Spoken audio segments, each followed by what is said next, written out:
up until the 30th, when the job keeper allowances were announced, what I was hearing from salespeople, the sales were falling over and sales were falling over and sales were falling over. And it was really repetition. It was really sad. What I've heard since the 30th, that people have had a little bit more confidence and they've said, okay, well, I know what I'm going to be getting now, definitely, and, there's most likely, so people can make some better decisions about their lives. So less are falling over now.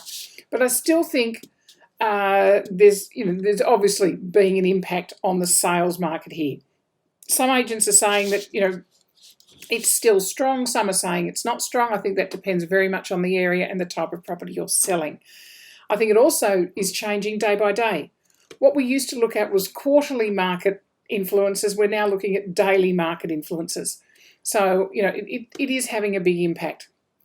So what are you going to do in this time when there's not so much to be done? And I think it's time to tidy up your database. Start looking at some of the information from your purchases. Have you got accurate information? Can you get in touch with them? Pick up the phone and ask them how they're doing.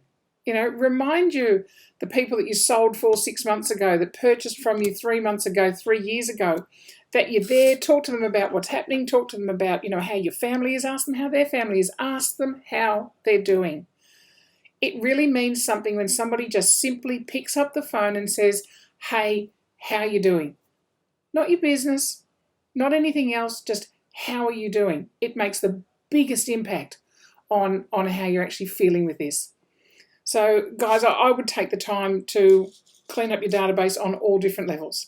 And feed your database. So keep that in mind when you're thinking about what on earth am I going to do until this picks up. Start looking at obviously building your pipeline for when things do come back.